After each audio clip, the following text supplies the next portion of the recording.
Ini yang ngomong bukan saya bro, ini yang bicara atau yang berkata adalah firman Allah ya. Jadi kalau yang berkata firman Allah ya pasti benar, serius lah, bukan dongeng seperti si kancil tadi. Nah makanya hati-hati ya para orang tua, para guru, para dosen, semualah, pendeta termasuk di dalamnya, komplit lah yang biasanya mengajar itu ya. Kalau sampai ajarannya tidak sesuai dengan kata Alkitab, malah diajari yang sesat atau salah, ya maka hukumannya berat bro, begitu. Ayat di atas itu kan Tuhan Yesus cuma memberikan gambaran tentang hukuman bagi orang tua, guru, dosen, pendeta dan sebagainya, komplit yang memberi ajaran salah atau sesat alias tidak sesuai Alkitab kepada anak-anak. Itu bro, itu gambaran hukumannya ya. Dikatakan lehernya dikasih batu kilangan lalu dibuang ke laut, coba kayak begitu hukumannya, itu gambarannya. Nah mungkin bentuk hukumannya ya bisa aja macam-macam ya. Bisa aja orang yang menyesatkan itu satu hari tiba-tiba kena penyakit yang tidak ada obatnya. Nah, bisa jadi ya kan, namanya hukuman macam-macam bentuknya. Atau kena lahar gunung ya, kena lahar gunung yang meletus seperti yang beberapa waktu itu Merapi kah, Semeru kah apa, bisa jadi juga seperti itu ya. Atau ketabrak kereta api maksudnya ya, atau ketabrak truk tronton ya, sampai tubuhnya hancur saya begitu ya, macam-macam. Bisa jadi juga miskin selamanya ya, utang terus tidak pernah berhenti ya. Aduh, macam-macam hukumannya bro. Atau keluarganya hancur mina ya, dan sebagainya dan sebagainya. Jangan main-main intinya bro dengan firman Allah bro. Ini firman Allah ini bukan dongeng masalahnya. Firman Allah itu ya dan amin ya, tidak bisa dusta ya, itu ada ayatnya semua. Lalu Romeo berkata, oh gitu, wah ya harus hati-hati ya Pak mengajari anak-anak itu ya.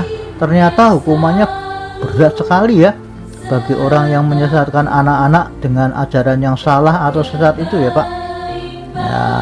Saya baru tahu kah?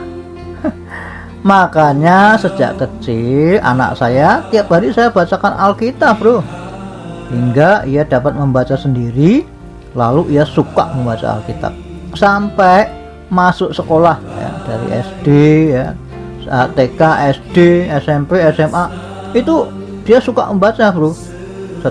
Saya ingat setiap saya jemput sekolah, pulang sekolah, anak saya ini saya cari di mana-mana tidak ada, kecuali di mana, di perpustakaan tuh. Ini setelah pulang sekolah dia mesti ke perpustakaan, baca buku apa saja itu tidak tahu. Di dalam perpustakaan sekolah itu kan pasti yang jelas tidak ada buku porno dan sebagainya lah ya, yang jelas itu buku-buku pelajaran, itu dibacain semua bro. Nah karena itu ya sekarang menikmati hasilnya ya, sampai dia sekolah selesai SMA, dia masuk ke fakultas kedokteran dengan jalur prestasi goal ya, tidak bayar karena jalur prestasi kan artinya khusus ya. Malah sekarang malah akhirnya jadi asdos ya, asisten dosen dan sebagainya, sampai sekarang sudah lulus S2 dengan nilai cum laude. Nah itu hasilnya. Romeo, wah luar biasa ya Pak ya. Hal itu karena sejak kecil udah Bapak biasakan membaca Alkitab ya Pak. Jadi begitu bisa membaca, maka terus jadi gemar membaca gitu ceritanya ya Pak ya. Sampai di bangku sekolah makin suka membaca ya, dan hasilnya anak Bapak jadi pandai sampai bisa lulus sekolah kedokteran dengan nilai cum laude. Itu kan wah tidak main-main loh Pak, kedokteran kan sulit ya Pak ya. Nah saya jawab, nah itulah bro, itu sebabnya melalui postingan ini saya mau bagi buat para orang tua ya, para guru, para pendeta ya, pokoknya yang ngajar-ngajar itulah ya, semuanya tanpa kecuali ya. Alkitab harus diberikan, artinya dibacakan atau dimasukkan ke telinganya sampai ke hatinya setiap hari. Kalau dia belum bisa membaca, bacakan. Jangan malas orang tua, untuk anaknya saja malas bagaimana ya. Dirinya sendiri mungkin tidak pernah baca Alkitab, lah itu masalahnya ya. Makanya harus sadar ya. Jadi ini penting sekali ya. Kenapa? Nah, karena kan kepandaian itu datangnya bukan dari yang lain-lain ya, tetapi jelas dari firman Allah. Ini buktinya ya. Ada di Amsal 2 ayat yang ke-6. Demikian firman Tuhan. Sangat jelas menulis bahwa kepandaian itu datangnya dari firman Allah, bro. Ya, coba dengarkan. Karena Tuhanlah yang memberikan hikmat, dan dari mulutnya datang pengetahuan dan kepandaian. Ya, saya ulang sekali lagi ya, Amsal 2 ayat yang ke-6 ini ya. Amsal 2 ayat yang ke-6. Karena Tuhanlah yang memberikan hikmat, dari mulutnya atau firman-Nya datang pengetahuan dan kepandaian. Nah, perhatikan itu, bro ya. Dari mulutnya atau dari firman-Nya datang apa? Pengetahuan dan kepandaian. Nah, ini makanya begitu saya pegang firman Allah ini, langsung setiap hari saya bacakan anak saya dengan firman Allah, dari dia tidak bisa membaca sampai dia bisa membaca sendiri, sampai dia lulus kedokteran dengan nilai kumlot. Itu semuanya karena firman Allah, bukan karena otaknya pandai dan sebagainya ya, bukan ya. Ini firman-Nya yang ngomong, bukan saya ya, tapi firman Allah sendiri yang ya dan amin ya. Nah, tinggal percaya apa tidak, itu masalahnya kan. Kalau saya percaya ya, kalau yang lain tidak percaya, tidak tahu ya kan. Itu firman Allah yang bilang, soalnya bukan saya, bro. Artinya kalau kita mau agar anak-anak kita itu jadi pandai ya, maka bacakan Alkitab setiap hari ya. Kalau udah bisa membaca ya, maka suruh baca Alkitab sendiri tiap hari ya, termasuk orang tuanya. Jangan nyuruh anaknya kalau orang tuanya sendiri tidak mau membaca. Nah, ini namanya jarkoni ya, bisa ngajar tapi tidak bisa melakoni, atau bisa ngajar tapi tidak bisa melakukan sendiri. Itu lalu Romeo berkata, oh iya, masuk pak, paham sekarang saya, pak. Memang sih banyak orang tua yang tidak mengerti kebenaran ini, pak. Apalagi zaman now ya, anak-anak malah dibelikan HP ya, game dan sebagainya, yang tiap hari dipakai buat mainan terus, pak. Nah, saya jawab ya, itu dia. Padahal efek dari anak yang kecanduan kayak gitu itu adalah jiwanya ya, pikirannya dan sebagainya itu rusak berat, Bu. Tahu enggak ya? Enggak sedikit orang yang kena seperti ini, anak-anaknya jadi kayak gitu ya. Jadi bodoh, bahkan ada yang sampai wah, udah mengerikan, Bro. Karena efek dari ini ya, pengaruh dari ini, Bro. Seperti itu. Makanya, hai para orang tua, sadarlah. Stop meracuni anak-anakmu sendiri dengan dongeng ya. Dengan apalagi dengan hoak apa itu? Hoak ya. Kalau zaman dulu kan dusta, ini namanya hoak. Orang muntah itu ya. Saya kalau orang bilang hoak itu saya ingatnya orang muntah itu ya. Lalu dengan apa? HP ya, dengan game ya, dengan YouTube. Ya bukan salah YouTube-nya, tapi yang anak-anaknya ini kan nggak tahu, dia nonton yang dia suka ya, entah itu perang-perangan tak macam kayak gitu lah. Itu yang justru yang merusak tuh kayak gitu. Tapi kalau YouTube isinya firman Allah itu malah bagus. Nah, jadi tergantung bagaimana cara menggunakannya kan ya. Maksudnya ini alat-alat ini memang dipakai oleh kuasa jahat juga. Nah, kalau anak-anak tidak tahu memilih, kita kasih itu, artinya kita memberi racun toh secara tidak langsung oleh kepada anak-anak kita, gitu loh maksudnya ya. Jadi Romeo ini berkata, oke, Pak, kembali pada topik di atas, Pak. Jadi untuk menjadi orang cerdik atau pandai seperti ular itu, maka pertama kita harus isi otak dan jiwa roh kita, anak kita, cucu kita dengan firman Allah setiap hari, gitu ya, Pak. Iya betul, bro, karena firman Allah itu adalah makanan roh jiwa kita. Ada di mana itu? Ada di Matius 4 ayat yang keempat. Demikian firman Allah. Tetapi Yesus menjawab, ada tertulis, manusia hidup bukan dari roti saja, tetapi dari setiap firman yang keluar dari mulut Allah. Ya, jadi kalau tubuh yang ada yang kelihatan aja, tiap hari kita kasih makan 3 kali sehari, pagi, siang, malam, ya makanya roh dan jiwa kita tuh seharusnya juga diberi makan yang sama, bro. Ya, jangan cuma jangan cuma memberi makan kepada tubuh yang kelihatan ini saja. Kan manusia kan punya tubuh, jiwa, roh, semuanya kan juga butuh makan. Nah, kalau yang dikasih makan cuma tubuhnya saja, ya artinya roh jiwanya mati gitu loh. Karena tidak pernah makan, bagaimana orang tidak pernah makan mau hidup? Iya kan? Ya artinya banyak mayat hidup ya. Gitu ceritanya. Daniel itu aja, bro, ya, adalah pejabat penting ya pada waktu itu di sebuah kerajaan Babel, ya. Namun Daniel walaupun sebagai pejabat penting itu saja bisa menyediakan waktu loh untuk bertemu Tuhan 3 kali dalam sehari. Nah, bro bisa baca tuh di Daniel ayat pasal yang ke-6 ayat yang ke-10 ya. Baca itu nanti ya. Daniel itu ya, kalau alasannya karena sibuk dan sebagainya.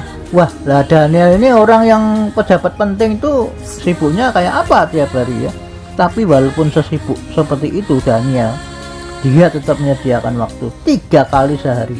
Nah, ini kan berarti kan kayak makan aja ya. Makan pagi, makan siang, makan malam ya, begitu. Baca nanti ya di Daniel 6 ayat 10 itu. Artinya tidak ada alasan bagi kita untuk menyediakan waktu buat makan firman Allah ya.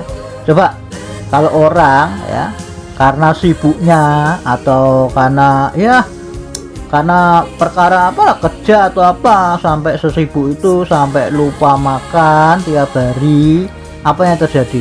Lalu Bagong ini berkata, ya KO pak. Saya jawab, nah demikian juga ya, kalau orang hanya sibuk dan sibuk aja tiap hari dari cari uang dan uang ya, itu tanpa diisi firman Allah ya, maka yang terjadi adalah apa ya? Pertama, keburukan yang akan terjadi dalam hidupnya ya, entah sakit ya, entah rugi, entah apalagi dan sebagainya, bahkan mati ya, bisa ya, karena tidak makan ya, bagaimana lah ya, orang namanya tidak makan 1 hari aja sudah lemes sekali, apalagi kalau tidak makan sampai berminggu-minggu, berbulan, waduh ya sudah pasti mati ya, seperti itu ya. Lalu Romeo berkata, oh iya betul pak, baik, kalau gitu saya mau menyediakan waktu buat makan firman Allah dan doa tiap hari pak sekarang pak. Nah, saya jawab, bagus itu ya. Lalu Romeo berkata, jadi intinya cerdik itu kita harus bagaimana pak? Ya, saya jawab ya, kita harus menjadi pandai di bidang atau di talenta yang Allah beri pada kita, bro. Nah, ini cerdiknya itu maksudnya. Jadi cerdik seperti ular itu maksudnya kita harus pandai atau harus menjadi orang yang profesional di bidang kita atau keahlian yang Tuhan beri pada kita, gitu. Nah, kemudian setelah pandai, kita sudah menjadi profesional di bidang kita, ya baru kita praktek ya, bertindak dalam medan atau pekerjaan sesuai talenta masing-masing itu di dunia ini dengan profesionalisme yang tinggi ya, bukan murahan, bukan ecek-ecek atau asal-asalan gitu, bro. Nah, yang tujuannya adalah kita mau menyelamatkan jiwa-jiwa dari neraka. Nah, ini maksudnya tulus itu, yaitu tujuan kita menyelamatkan jiwa. Nah, paham tidak? Lalu Bagong ini berkata, oh ecek-ecek itu kan maksudnya pengemis yang nyanyi di jalan cuma pakai alat musik ecek-ecek itu ya kan pak? Ya bisa jadi munculnya istilah ecek-ecek itu ada orang yang tidak profesional, lalu orang lain mengatakan orang itu kelas ecek-ecek gitu loh, bro, atau murahan atau rendahan kayak yang Bro bilang itu tadi ya, pengemis yang hanya nyanyi pakai ecek-ecek. Nah, itu dijadikan istilah atau jadikan ya suatu penghinaan lah begitu terhadap orang yang tidak profesional itu, begitu. Oke. Jadi tentu masing-masing orang diberi talenta atau keahlian khusus yang tidak sama oleh Allah gitu bro. Ya ada yang diberi talenta itu atau kebiasaan atau kemampuan khusus itu ada yang diberi 5 ya, ada yang diberi 3, tapi ada yang cuma diberi 1 ya, sesuai kehendak Bapak kan.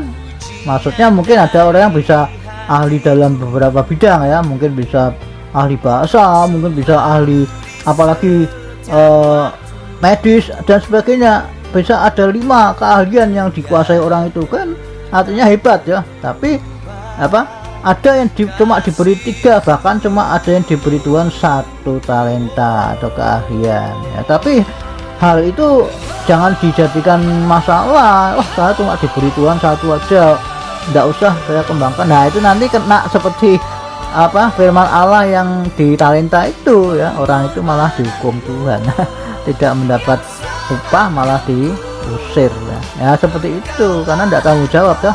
Jadi meskipun cuma punya 1 talenta saja, namun kalau jadi profesional kan tetap jadi berkat orang banyak bro ya. Romeo berkata iya sih, pemain bulu tangkis saja ya, atau pemain bola aja, walaupun cuma bisa main bola seperti Maradona misalnya, terkenal seluruh dunia loh Pak ya, apa jadi penyanyi ya kayak zaman dulu ya, apa itu Michael Jackson almarhum ya, John Lennon dan seterusnya terkenal seluruh dunia Pak, itu hanya main musik aja, atau enggak jadi pelawak ya, komedi seperti Mr. Bean. Wah itu penggemarnya jutaan loh Pak, saya lihat di YouTube ya, cuma punya 1 talenta aja tapi udah hebat ya Pak ya.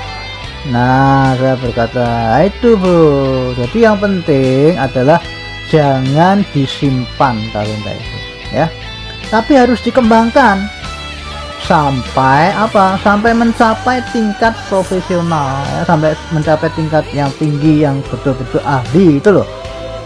Terus jangan lupa itu harus dikembalikan untuk Tuhan, buat Allah kita, jangan dipek sendiri atau jangan dimiliki sendiri hasilnya.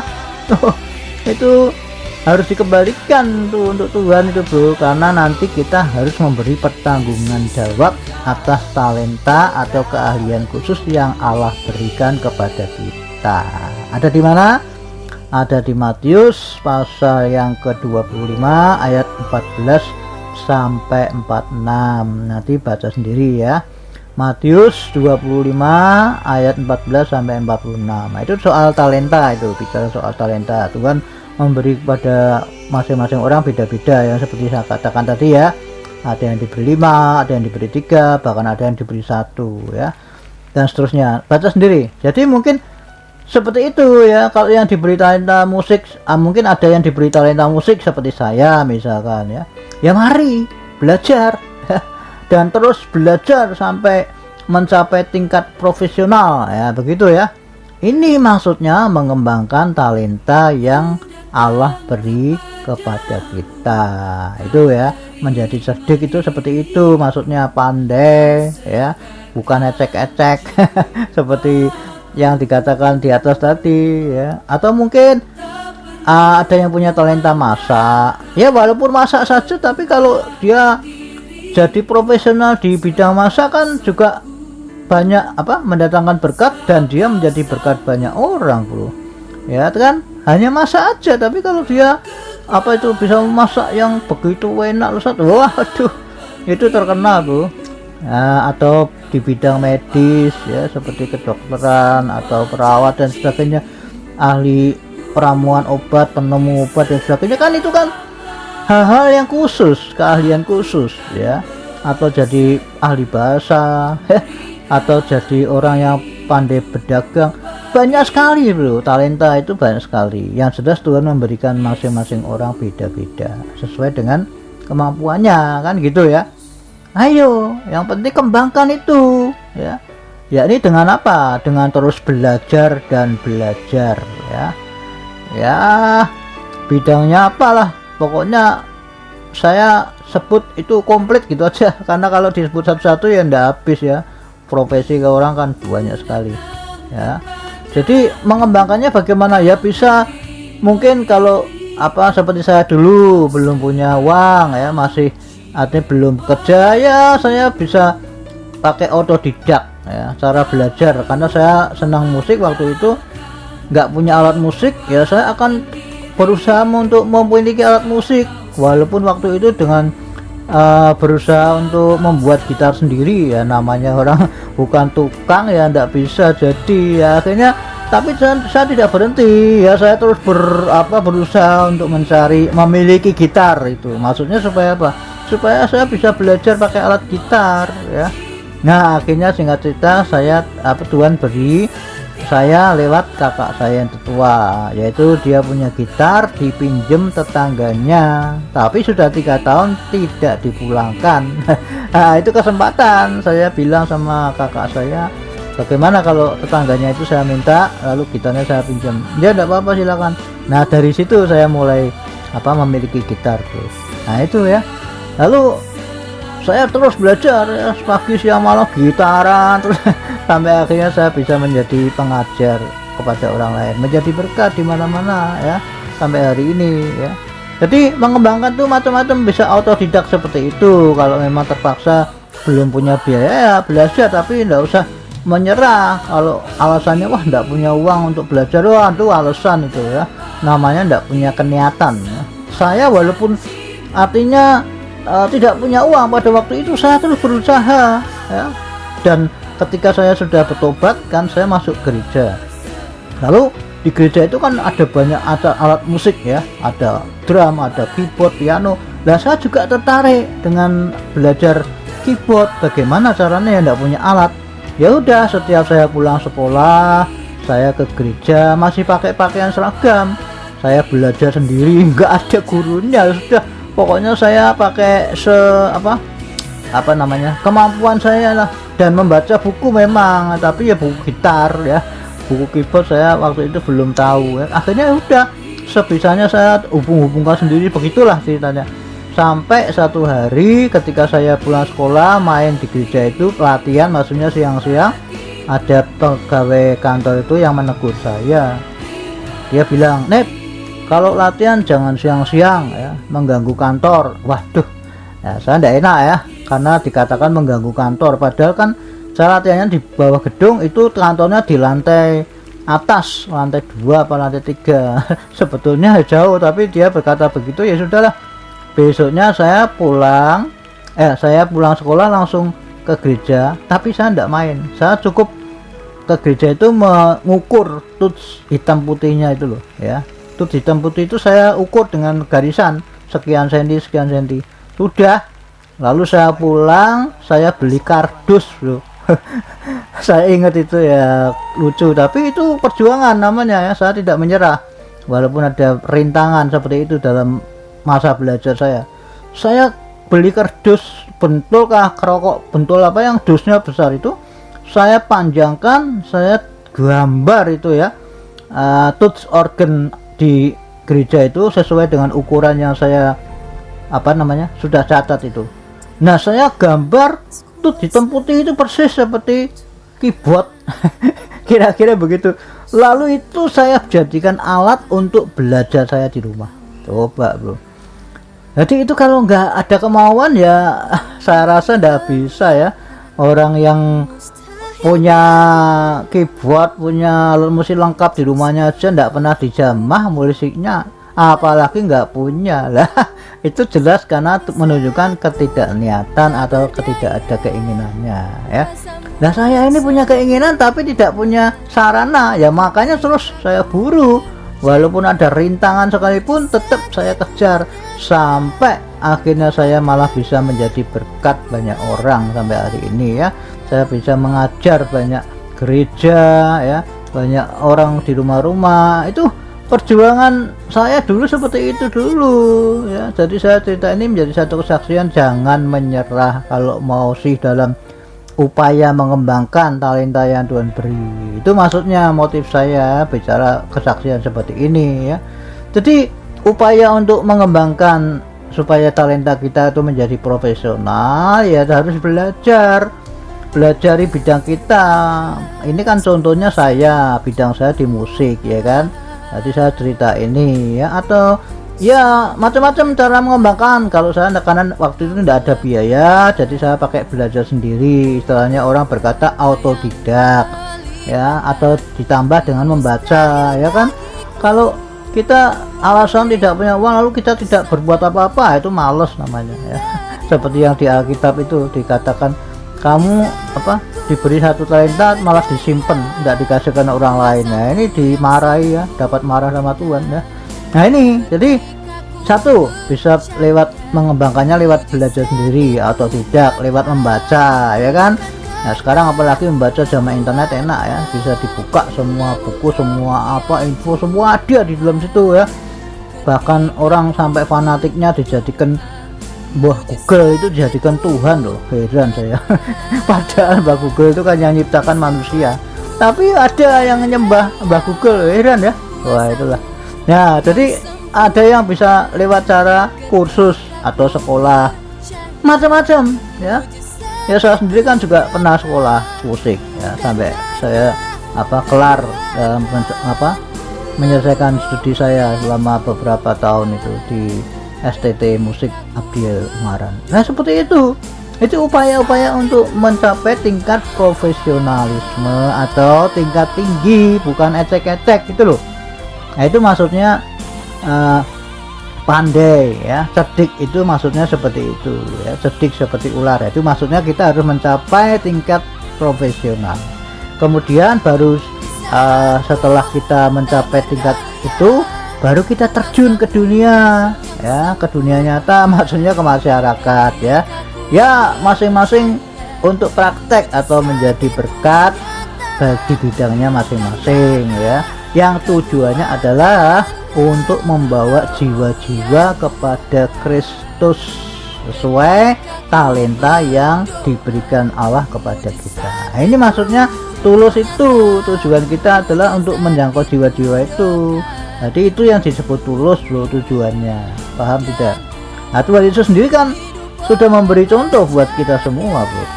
Sebelum Tuhan Yesus terjun ke dunia dalam pelayanan maksudnya, maka dia mengadakan persiapan ya. Apa persiapannya? Nah Tuhan Yesus doa puasa 40 hari 40 malam di padang gurun. Nah ini namanya itu persiapan. Tuhan Yesus itu tidak asal-asalan langsung, wah pokoknya saya sudah ini terjun pelayanan begini-gini. Waduh, baru bertobat berapa hari sudah pelayanan ke sana kemari ya, akhirnya di KO sama iblis lewat macam-macam hal kan. Nah ini Tuhan Yesus saja memberi contoh kita, jadi profesionalisme dulu, persiapan dulu ya, sekolah dulu, belajar dulu sampai mencapai tingkat profesional. Nah itu Tuhan Yesus sudah memberi contoh jelas ini ya. Dia sebelum pelayanan 40 hari 40 malam doa puasa dulu di padang gurun. Setelah selesai doa puasa, baru kemudian Tuhan Yesus terjun ke pelayanan ya, turun ke masyarakat untuk melayani mereka ya. Kita bisa baca sendirilah di Injil itu ya, banyak Tuhan Yesus tuh menyembuhkan orang sakit ya kan, membebaskan orang dari ikatan kuasa setan dan sebagainya, membuat mujizat banyak sekali di Injil itu. Baca aja sendiri ya, kalau diceritakan sini ya panjang sekali ya. Nah tujuannya apa ya, dengan profesionalisme Tuhan Yesus itu karena sudah diperlengkapi dengan kuasa Roh Kudus yang dahsyat, itu profesionalismenya. Nah tujuannya adalah untuk membawa jiwa-jiwa itu ke surga, itu loh. Lalu Romeo ini berkata, oh ya paham sekarang saya Pak. Jadi untuk menjadi cerdik atau pandai di bidang atau talenta kita masing-masing, maka kita harus belajar dan belajar ya Pak. Setelah jadi cerdik atau pandai, baru kita terjun ke masyarakat agar dunia untuk menjadi berkat, ke masyarakat atau dunia untuk menjadi berkat dan membawa mereka kepada Tuhan Yesus, gitu ya Pak. Iya bro, 100 buat bro ya. Kalau sudah jelas atau sudah paham ya, sekarang kerjakan bro, jangan ditunda-tunda ya. Kalau ditunda-tunda nanti kita kan nggak tahu ya manusia kan tidak tahu kapan mati kan. Nah makanya maksudnya jangan ditunda-tunda. Kalau sudah tahu kebenaran, sudah tahu yang baik, kerjakan. Nah itu aja. Kalau ditunda, sudah resiko lagi nanti. Oke, Tuhan Yesus memberkati. Amin.